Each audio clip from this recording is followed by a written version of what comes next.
우리 여의도 침례교회에서 사역한 지 얼마나 되었을까요? 제가 2016년부터 사역을 했습니다. 횟수로 10년 되었습니다. 30년, 40년 우리 교회 섬기신 분들에 비하면 아직 조족지열이지만 그래도 익숙해졌다고 할 만한 때는 된 것 같습니다. 그러다 보니 해외 아웃리치를 다녀오거나 지방을 다녀오면서 저 멀리 63빌딩이 보이면 마음이 좀 놓입니다. 그리고 한마디를 하게 되죠. 아, 집이다. 여기도 살지도 않는데. 힘든 일이 끝날 때쯤 집이다라고 내뱉는 이 말버릇은 사실은 저의 군복무 시절에 시작되었습니다. 군대 신병교육에서 가장 힘든 훈련이 뭔지 혹시 아십니까? 총 5주간 훈련을 받는데요. 마지막 5주차에 진행되는 40km 완전 군장 행군입니다. 20kg짜리 군장을 어깨에 지고요. 3.26kg짜리 총을 손에 파지하고 한 발에 980g 되는 전투화를 신고 저녁 8시부터 다음날 4시까지 장장 8시간을 걸어야 되는 굉장히 힘든 훈련입니다. 훈련병들은 군생활하면서 이 훈련을 딱 한 번 하고 수료해 버립니다. 하지만 그 사람들을 훈련시키는 조교는 훈련병이 들어올 때마다 해야 됩니다. 2달에 한 번씩은 꼬박 40km를 걸어야 되는 거죠. 그러니까 얼마나 싫고 지겹겠습니까? 조교들이 불쌍하죠. 그게 접니다. 얼마나 하기 싫었냐면은 행군 날짜가 잡히면 사흘 전부터 잠이 안 와요. 가기 싫어가지고. 근데 그래도 어떡합니까? 해야죠. 이 행군은 체력 싸움이면서 동시에 졸음과의 사투이기도 합니다. 어두컴컴한 길을 적에게 보인다고 손전등도 없이 걸어갑니다. 그러면 앞이 안 보이니 뭘 보고 걷겠습니까? 앞에 있는 전우의 발 뒤꿈치만 보고 8시간을 걷는다고 생각해 보십시오. 여간지루한 게 아닙니다. 몸이 엄청 힘드니까 또 반쯤 졸다가 걷다가 깨다가 앞에 부딪혔다가 뒤에 부딪혔다가 말도 아닙니다. 그런데 밤새 걷다 보면 행군이 한 30분 정도 남았을 때 저 멀리 불빛이 보입니다. 복귀할 부대가 보이는 거죠. 훈련병들 보라고 일부러 있는 불을 다 켜놓습니다. 그리고 돌아와서 맛있게 먹으라고 라면 150인분을 삶습니다. 그러면 훈련병들은 그걸 보고 한마디 하죠. 아, 집이다. 그게 집일 리가 있습니까? 근데 고생을 하다 보면 집 생각이 간절하니까 집이다. 소리가 절로 나옵니다. 발은 부르트고 어깨는 무겁고 온몸은 땀으로 젖었는데도 그 불빛만 보면 희한하게 한 걸음을 더 내딛게 됩니다. 집이란 그런 겁니다. 집의 존재만으로 보이기만 해도 우리는 안정감을 느낍니다. 그런데 그 집 없이 수백 년, 수천 년 동안 살았던 민족이 있었으니 바로 이스라엘 민족입니다. 우리가 올 한 해 동안 출애굽기 말씀을 살펴보았습니다. 출애굽기가 시작되는 1장부터 아니 그 이전 창세기부터 22장까지 이스라엘 백성은 줄곧 자기 집이 없었습니다. 이스라엘의 정체성은 한마디로 나그네됨이라고 할 수가 있겠습니다. 말을 좀 고상하게 해서 나그네지 사실은 홈리스죠. 집이 없었던 사람들입니다. 이스라엘 사람들은 지금도 그렇게 입에 시온에서 하나님이 임하실 것이다 입에 달고 사는데 그 시온이라는 말의 뜻이 무엇이냐면 요새, 성읍, 집이라는 뜻입니다. 얼마나 오랫동안 집 없이 살았으면 나중에 하나님이 집 가운데 오실 것이다 이렇게 고백할 정도입니다. 그런 이스라엘이 이제 진짜 집이 없어졌습니다. 출애굽을 하고 광야 생활을 시작하게 되었죠. 영토도 없고 왕도 없고 성벽도 없고 군사도 없고 기반도 없었습니다. 하나님은 이런 백성을 일부러 완전히 백지 상태에서 시작하게 만드셨습니다. 다른 어떤 것을 기대는 것이 아니라 오직 하나님만 기대기를 바라는 마음으로 그렇게 아무런 기반 없이 이 모든 일들을 감당하게 하신 것이죠. 그리고 출애굽기 절반을 뚝 떼서 후반부는 율법과 규례로 가득 차 있는데 장차 그 이스라엘 통해서 세워질 하나님의 나라의 어떤 설계도라고 할 수 있는 것입니다. 규례와 법도를 알려주심으로써 이스라엘이 이루게 될 나라가 어떤 나라인지 하나님이 예고편으로 보여주시는 것이라고 할 수 있습니다. 그래서 지지난주에 우리가 출애굽기 20장을 살펴보았는데 십계명을 보면서 크게 두 축으로 나눌 수 있다고 했었죠. 하나님 사랑, 이웃 사랑. 그리고 그 위에 20장과 21장에서 예배를 어떻게 해야 하는지, 또 서로 안전을 지키기 위해서 또 서로의 재산은 어떻게 지켜야 되는지, 종된 본분은 무엇인지 하면서 사회의 기초 질서를 다지는 장면들이 지난 시간까지 나왔습니다. 관계없는 것처럼 계속 나열되는 것처럼 보이지만 요약하면 예배와 질서와 그 위에 안전이 세워지고 있는 그런 흐름 속에 우리가 있다고 이해하시면 됩니다. 그런데 그 가운데 오늘 본문 22장에서 유독 눈에 띄는 구절이 있으니 그게 바로 21절 말씀입니다. 아까 읽으셨기 때문에 제가 읽지요. 너는 이방 나그네를 압제하지 말며 그들을 학대하지 말라. 나라의 기초를 세우는 과정 가운데 있다고 말씀드렸습니다. 그런데 그 가운데 뜬금없이 나그네를 학대하지 말라는 말씀이 나온 것이 의미심장합니다. 다른 고대 민족의 법전에서도 이방인에 대한, 외국인에 대한 규정이 전혀 없는 것은 아닙니다. 이를테면 외국인들의 거래를 제한하려면 어떻게 해야 되는지, 외국인 노예가 잘못을 저지르면 어떻게 징계해야 되는지 주로 처벌 규정들이 있는 반면에 하나님께서 이스라엘 백성에게 베푸신 율법은 학대하지 말아라. 또 레위기에 보면 똑같은 표현이 나와 있는데 그들을 너의 몸같이 사랑해라. 이렇게 말씀하고 있습니다. 이런 율법은, 이런 고대의 법률은 이스라엘의 법률이 유일합니다. 왜 그렇습니까? 바로 다음에 이어지는 말씀에 그 이유가 나옵니다. 너희도 애굽 땅에서 나그네였음이니라. 야곱의 가족 70명은 흉년을 피해 애굽으로 내려올 때 철저히 나그네였습니다. 애굽에서 400년이 넘게 사는 동안 거기에 터전을 잡고 산 것처럼 보였지만 언제든지 버려질 수 있는, 죽여도 괜찮은 외국인이었습니다. 출애굽 이후에는 지붕 하나 없는 광야를 떠돌았지요. 하나님은 이스라엘이 경험한 이 나그네됨을 단순히 과거에 있었던 일이 아니라 지금 너희가 가지고 있는, 잊어서는 안 되는 정체성으로 박아두신 겁니다. 결국 하나님은 이 구절을 통해서 나그네를 보호하려는 목적도 있으시지만 이스라엘 백성에게 이렇게 말씀하고 계신 겁니다. 너희가 나그네였다는 사실을 절대 잊지 마라. 만약 이스라엘이 가나안도 정복하고 성전도 짓고 또 거대한 도시를 이룬 다음에, 다 완성된 다음에 이런 말씀이 주어졌다면 아마도 귓등으로도 안 들었을 겁니다. 그런데 지금 아무것도 준비되어 있지 않은, 이 마련되어 있지 않은 이 상황 가운데, 정말 말 그대로 나그네인 이 상황 가운데 나그네를 함부로 대하지 말라는 하나님의 말씀은 나 지금 나그네지 라는 것을 깨닫게 하는 말씀이었다는 겁니다. 속된 말로 하나님이 단도리를 하신 겁니다. 단속하신 거죠. 뭐라고요? 너희는 나그네였다. 정확히 말하자면 너희는 지금도 나그네다. 그런데 이 나그네됨을 잊어버렸을 때 어떤 일이 벌어지는지 제가 최근에 한 사건을 보면서 알았습니다. 우리가 사는 이 현실에서도 얼마든지 그런 비슷한 사례가 있더라고요. 몇 달 전에 충격적인 영상을 봤습니다. 아마 여기에도 보신 분들이 있으리라 생각합니다. 벽돌 공장에서 한 사람이 벽돌을 나르는 지게차에 랩으로 꽁꽁 묶여서 매달려 있는 영상이었습니다. 다른 사람들은 도와주지는 못할 망정 그 사람을 보면서 비웃고 잘못했어? 잘못했다고 해야지 라면서 조롱하는 장면이 한 1분 안 되는 영상에 담겨 있었습니다. 그 지게차에 매달린 것은 스리랑카 국적의 30대 외국인 이주 노동자였고요. 밑에서 그것을 조롱하던 사람들은 한국인 노동자였습니다. 집단적으로 괴롭힌 것이었죠. 그들이 그런 만행을 저지른 이유가, 처음에는 이 사건을 보고 참 슬픈 일이다 하면서 또 화가 치밀기도 했는데, 한편으로 생각해 보니까 그 사람들이 왜 이런 만행을 저질렀을까를 따져보게 되더라고요. 왜 그랬겠습니까? 이유는 단순하죠. 나는 너보다 위에 있는 사람이고 나는 너랑 처지가 다르다고 생각했기 때문에. 만약 그 사람들도 외국 땅에서 외국인 노동자 생활을 해봤다면 차마 그렇게 못했을 텐데, 또 내가 잘나서 한국에 태어난 것이 아니라 어쩌다 보니 한국에 태어난 것이라는 것을 알고 겸허했다면 스리랑카 좀 못 사는 나라처럼 보여도 그렇게 함부로 대하지 않았을 텐데, 이런 생각이 들더라고요.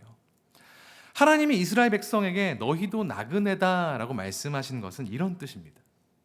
너희가 잘나서, 너희가 능력이 있어서, 다른 민족보다 뛰어나서 내가 너희를 선택한 것이 아니라 너희도 똑같이 약하고 악하고 똑같이 떠돌았고 똑같이 도움이 필요했던 사람들인데 그냥 나의 선택을 받은 것뿐이니, 처지상으론 너의 이방인들과 똑같은 상황이니 자만하지 말고 너희보다 약한 자들을 업신여기지 말아라. 그 말씀을 하신 겁니다.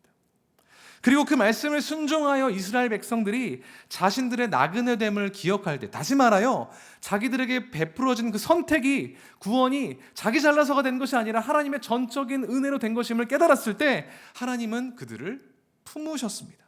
그런데 그 사실을 잊고 자고하여 다른 민족들을 업신여기고 나만 잘났노라고 이야기하고 그렇게 잘난 체를 했을 때는 하나님께서 여러 선지자를 통해서 지적하시고 경계하시고 때때로는 형벌을 내리시는 일까지 벌어졌습니다. 너희는 나그네다. 너희는 은혜로 구원받은 것이다. 그러니 그 은혜에 합당한 삶을 살아야 된다. 하나님 앞에서 겸허하고 겸손한 삶, 그것이 나그네의 정체성을 가진 사람의 삶이라고 할 수가 있겠습니다. 그리고 하나님은 이 나그네의 정체성, 동일한 정체성을 구약의 이스라엘을 넘어서 신약의 주의 몸된 교회, 그리고 우리에게 베푸셨습니다. 성경을 계속 읽다 보면 이 나그네라는 표현이 다른 사람에게도 나오는 것을 볼 수가 있습니다. 신약에서는 믿는 모든 사람들이 나그네라고 이야기하는 것을 볼 수가 있는데요, 베드로전서에서 사도 베드로는 구원받은 성도들, 거룩하신 성령으로 인치심을 받아 예수 그리스도의 보혈로 구원을 받은 성도들을 흩어진 나그네라고 부릅니다. 구약의 이스라엘만 나그네가 아닙니다. 우리 믿는 사람들도 성경에 따르면 나그네입니다. 그러니 이스라엘이 잘나서 구원받은 것이 아니라는 그 의미가 나그네라는 표현에 담겨 있듯이 우리 모두는 조건 없이 자격 없이 구원받은 사람이다 라는 그 나그네에 합당한 삶을 살아가야 될 책임이 우리 가운데 주어진다는 겁니다. 동의가 되십니까? 제가 한번 여쭙겠습니다. 우리가 예수 그리스도께서 십자가에 달려 죽으시고 사흘 만에 부활하신 것 믿어서 이 자리에 있지 않습니까? 믿으십니까? 이 이야기는 더 큰 목소리로 아멘 하셔도 좋을 것 같습니다. 믿으십니까? 아멘. 다른 이름 아닌, 다른 자 아닌, 다른 조건 아닌 오직 예수 그리스도를 통해서만 구원받는 것을 믿으십니까? 우리가 잘나서 구원받은 것이 아니라 전적인 하나님의 은혜와 자비로 구원받으신 것을 믿으십니까? 그렇다면 우리는 나그네가 될 자격이 있습니다. 아니, 나그네라고 부르는 것이 마땅한 겁니다. 사도 바울은 이 나그네의 신분을 빌립보서 3장 20절에서 다르게 표현합니다. 뭐라고 표현하냐면 우리의 시민권이 이 땅이 아니라 하늘에 있다. 거기서부터 우리를 구원하는 자, 주 예수 그리스도를 우리가 기다리고 갈망한다라고 설명합니다. 여기에는 나그네의 두 가지 정체성이 담겨져 있습니다. 은혜로 선택받은 백성이라는 뜻과 동시에 우리가 동시에 본향을 향한 순례자다라는 것을 함의하고 있어요. 그러니까 나그네된 우리는 이 세상에서 자랑할 것도 으스댈 것도 없습니다. 나의 나된 것, 내가 구원받은 것, 내가 하나님의 자녀가 된 것 다 하나님의 은혜이기 때문입니다. 나그네된 우리는 이 세상의 것들에 집착할 필요도 없습니다. 전화벨 울려도 집착하지 마십시오. 집착할 필요 없습니다. 왜냐? 우리의 시민권은 여기에 있는 것이 아니라 하늘에 있는 것이기 때문에 이 세상은 우리의 본향이 아니기 때문입니다. 인생은 나그네 길, 어디서 왔다가 어디로 가는가, 잘 아시는 노래의 가사이죠. 반쯤은 성경적인 이야기라고 생각합니다. 인생은 나그네 길이 맞습니다. 그런데 최희준 씨는 아마 모르셨던 것 같지만 우리는 확실히 압니다. 우리가 어디서 왔고 어디로 가게 될지 말입니다. 어디로 갑니까? 하나님 계신 본향으로 갑니다. 그러니까 우리의 인생의 끝은 우리의 인생의 끝을 우리가 알 수 없는 방황하는 나그네 길이 아니라 돌아갈 길이 정해져 있는, 돌아갈 집이 정해져 있는 즐거운 여행길이 우리의 인생이 될 수 있는 것입니다. 우리가 하나님의 자녀고 우리가 하나님의 백성이고 하나님을 따르는 그리스도인이다, 암만 말로 정체성을 이야기한들 그렇게 되지 않습니다. 우리의 삶으로 증명되는 것입니다. 여행지에서 자기 전 재산을 털어놓는 사람 없습니다. 나그네는 머물 곳에 미련을 두지 않습니다. 오늘 우리가 발 딛고 사는 이 세상이 영원한 집이 아니라면 우리는 이 땅에서의 성공과 실패, 억울함과 좌절에 감정을 쏟아붓지도 에너지를 쏟아붓지 않아도 되는 것입니다. 아니, 쏟아붓지 않아야 됩니다. 그게 나그네된 그리스도인의 자세라는 겁니다. 탈무드에 나온 이야기를 하나 하려고 합니다. 큰 배 한 척이 넓은 바다를 건너고 있었습니다. 그 배에는 이국 땅에서 고생했던 유대인들이 타고 있었고 그들은 마침내 오랜 고생을 끝내고 자기의 고향으로 돌아가는 중이었습니다. 거대한 수송선, 여객선이었던 거죠. 설렘과 기대를 안고 돌아가는 이 배는 고향으로 돌아가는 그 가운데 중간에 아름다운 섬 하나를 마주하게 됩니다. 선장이 굉장히 낭만적인 사람이었던 모양입니다. 우리 아직 시간 많이 남았으니 이 섬에 잠깐 하루 정도 정박하겠습니다. 그리고 나중에 백고동 소리가 울리면 다음날 정오에 출항할 테니 그때 늦지 않게 오십시오 라고 시간을 마련해 줬습니다. 승객들은 네 그룹으로 나뉘었습니다. 첫 번째 그룹은 우리는 고향 빨리 가야 되는데 이 섬에서 구경할 게 뭐가 있어 라고 하면서 배에서 한 걸음도 내리지 않는 그런 사람들이었습니다. 두 번째 그룹은 그 섬에 내려서 아름다운 풍경도 바라보고 그 섬에 있는 열매도 따먹고 동물도 관찰하다가 정오가 되기 전에 우리 돌아와야 되니 빨리 돌아가자 해서 제 시간에 배를 탔던 사람들이었습니다. 세 번째 그룹은 조금 더 즐긴 그룹이었습니다. 더 신나게 음식도 먹고 구경도 많이 하다 보니 정오까지 돌아가야 됐다는 것을 까먹었던 거예요. 그래서 백고동 소리가 뿌 하고 울리니까 그제서야 허겁지겁 돌아와서 간신히 물에 젖으면서 배를 탔던 사람들, 그 사람들이 세 번째 그룹이었고요. 네 번째 그룹은 짐작이 가시죠. 너무 탐닉한 나머지 백고동 소리도 못 듣고 배를 놓쳐서 영영 그 섬에 갇혀버렸다라는 이야기입니다. 이 네 그룹 중에 어떤 그룹이 가장 현명한 그룹일까라고 여쭤보면 아마 조금은 다르게 대답하실 것 같습니다. 어떤 분들은 그래도 본향이 있으니까 거기에 집중한 첫 번째 그룹이 대단하다 하실 분도 있을 것이고, 그래도 즐길 건 즐겼으니 두 번째가 괜찮다, 아니면 최대로 땡겼으니 세 번째가 낫다, 이렇게 말씀하신 분들도 있을 겁니다. 하지만 누가 제일 미련한가 여쭙는다면 이견이 있을 수가 없겠죠. 다 네 번째라고 이야기하실 겁니다. 눈앞에 있는 즐거움을 탐닉하다가 영원한 기쁨을 놓쳐버린 사람들이기 때문에 그렇습니다. 눈앞에 보이는 기쁨과 즐거움의 마음을 뺏기지 않고 장차 올 영광, 그 영원한 아름다움을 바라보는 것을 성경은 두 글자로 믿음이라고 표현합니다. 히브리서 11장은 믿음에 관한 장인데 거기서 믿음의 선조들을 이야기하며 뭐라고 설명하냐면 그들은 더 나은 본향을 사모한 사람들이라고 설명합니다. 믿음의 사람은 현실에 천착하는 사람이 아니라, 집착하는 사람이 아니라 현실 너머에 있는 것, 현실 너머로 우리가 가야 할 곳을 바라보는 사람입니다. 우리 모두가 그런 믿음의 사람 되기를 주님의 이름으로 축복합니다. 그래서 이 땅에서의 삶에 막 천착하면서 집착하면서 매몰되어 전전긍긍하는 것이 아니라 기쁘게 순례의 길 행하며 지금 내가 겪고 있는 일들, 이거 다 한때 지나갈 것이고 나에겐 돌아갈 본향이 있으니 이 모든 것들 넉넉히 받아들일 수 있는, 그래서 마지막 때 하나님께서 부르실 때 두 손 들고 하나님 내가 이제 주님께 두 손 들고 옵니다 라고 고백할 수 있는 순례자 되시기를 주님의 이름으로 축복합니다. 이렇게 말씀을 정리하려고 했는데요, 오늘 새벽에 기도하다가 문득 마음에 뭔가 덜컥 걸렸습니다. 이 세상의 향락 쫓지 말고 영원한 나라를 쫓자에 맞는 말인데 반대의 경우도 있다는 걸 제가 간과했더라고요. 이 세상에 있는 괴로움과 아픔들도 참 많이 있죠. 즐거움이야 눈 돌리고 없는 셈 치면 되는데 괴로움은 없는 셈 치기가 참 어렵습니다. 버겁고 무거울 때도 많이 있죠. 새벽에 기도하다 보니까 저에게 기도를 부탁하신 분들의 기도가 생각났습니다.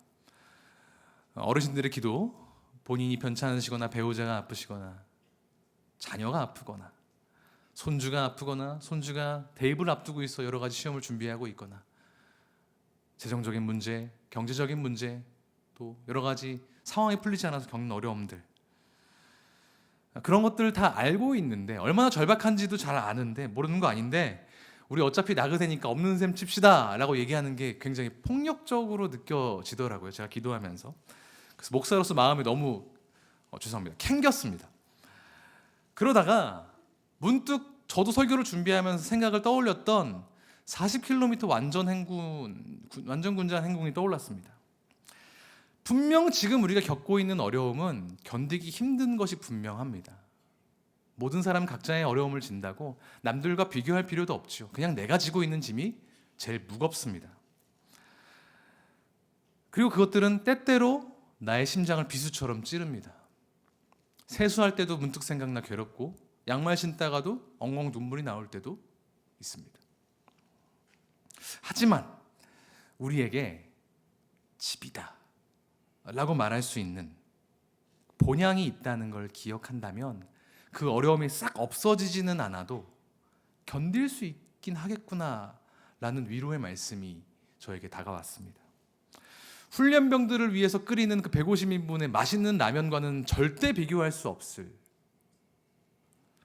우리 하나님의 위로를 안다면, 모든 눈물을 닦아주시고 아픔과 고통이 없을 그 마지막 순간, 그 본향의 그 영광을 안다면 우리가 겪는 어려움의 무게는 분명히 가벼워질 줄 믿습니다. 믿으십니까? 그럴 줄 믿습니다. 사도 바울은 로마서 8장에서 이렇게 이야기합니다. 생각하건대 현재의 고난은 장차 우리에게 나타날 영광과 감히 비교할 수 없도다. 어떤 고난 겪고 계십니까? 제가 이렇게 뵈면 어떤 어려움 겪는지 아는 분들도 있고 그렇지 못한 분들도 있는데, 아마 내 어려움들 남들에게 다 말하지 못하는 경우가 대부분이시겠죠. 그리고 그 무거움에 버거워하시는 일들도 많을 겁니다. 하지만 한 가지 확실한 것은 우리가 지금 겪고 있는 이 고난보다 하나님과 함께하면서 얻게 되는 그 평안과 영광, 그 기쁨이 비교할 수 없을 정도로 클 것이라는 겁니다. 우리가 지금 이 세상에서 겪는 어려움들과 억울함은 본향에서의 겪는 기쁨에 비하면 아주 작은 먼지 같은 것이리라 생각합니다. 우리가 그 소망을 품고 살아갈 때 하나님께서 우리를 붙드시고 우리가 본향에 돌아가는 그날까지 그 모든 것들을 넉넉히 이길 수 있을 줄 믿습니다.